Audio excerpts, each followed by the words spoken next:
Hello YouTube viewers, I'm back once again to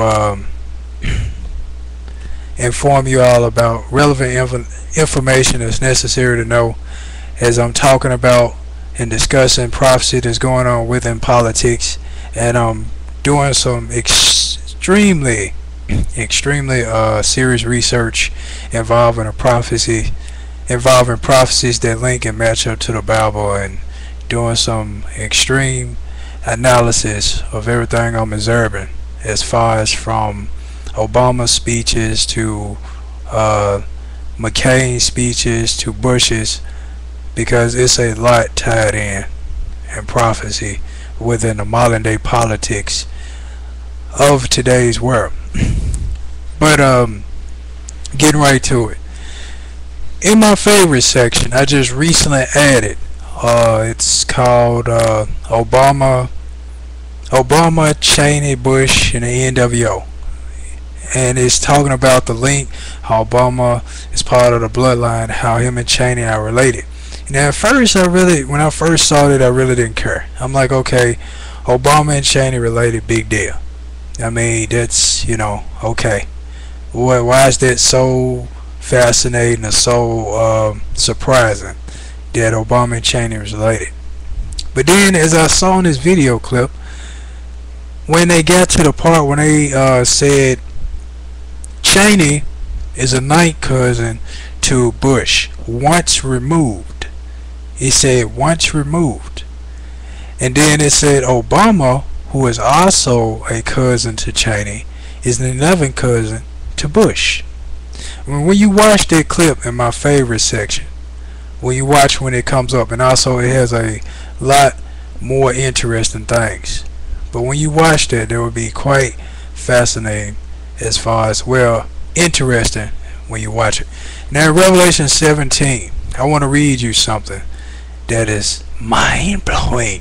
See, everything I present on my channel, I gotta have it mind-blowing.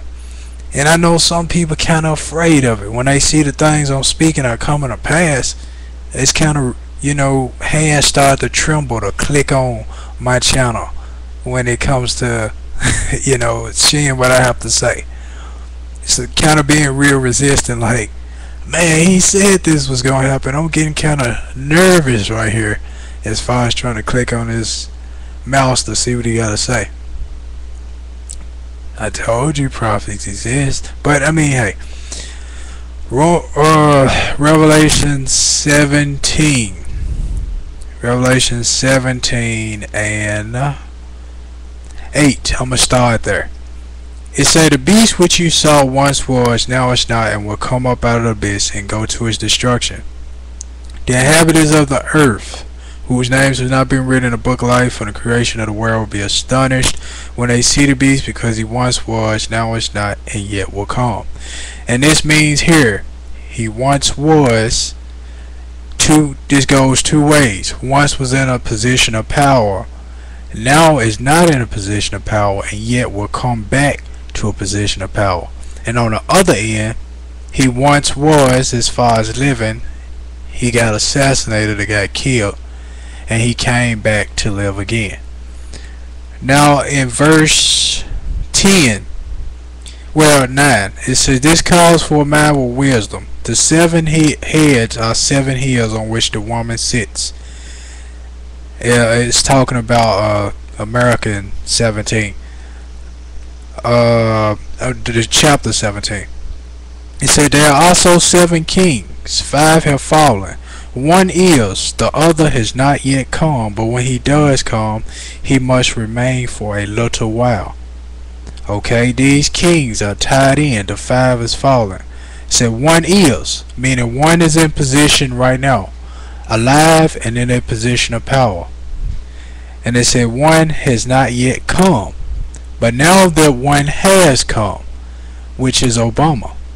The other one that it said one is Cheney.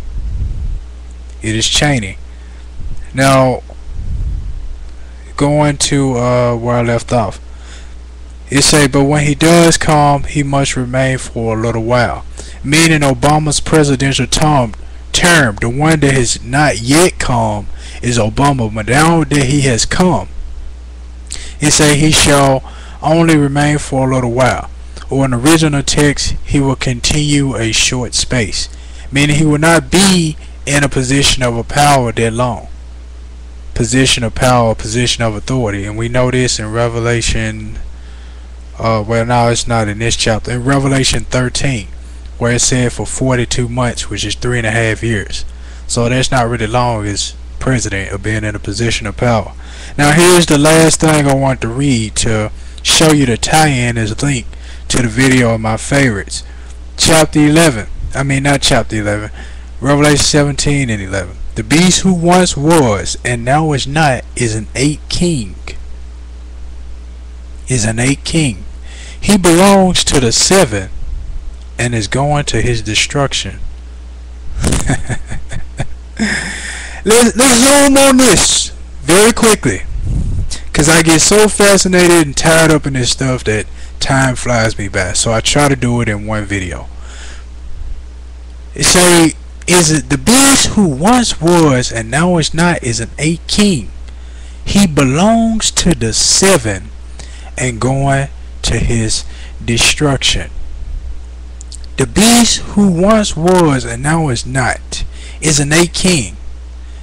If you watch right after the little connection, a little family tree in the favorites with the NWO thing with Obama, Bush, and Cheney. Lynn Cheney, think, writes a book, and Lynn Cheney explains how Obama and Cheney are 8th cousins.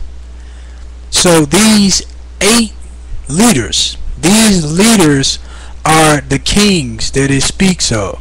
Because anybody in a high position of power or looked up to as a person with power, they are considered kings because they have this power over a lot of people, like the Rockefellers, etc. So right here it said he is an 8th king. 8th king, and Cheney and Obama are 8th cousins, and Obama is that 8th king because it says Cheney is a 9th cousin to Bush once removed.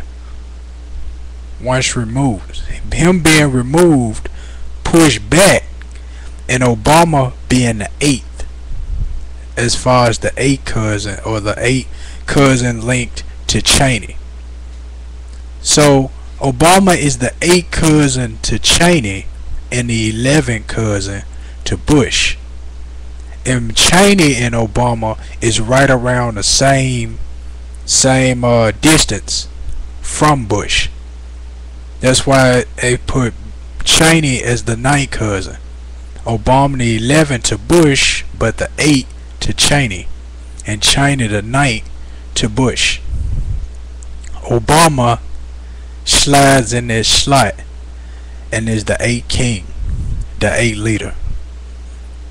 He is really 8 from, if you put Cheney first in a sense, and it's kind of a tangle right there, but Obama slides in this slot.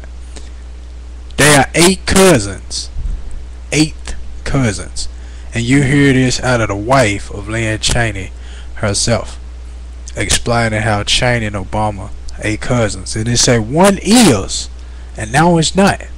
The one that is right now and would not be in power anymore is Cheney. When Cheney steps down along with Bush's resignation as president of the United States, he is the one that is and now is not.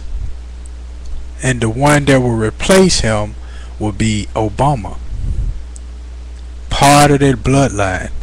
Obama, the 8th king that he speaks of in Revelation 17, the one that is yet to come but will only rule for a short period of time. And that's what it's talking about. And it talks about that in Revelation 13, about the 42 months. And my time is running short here. I'm trying to find it real quick, but Revelation 13. So I thought I'd share that and peace be on you as always.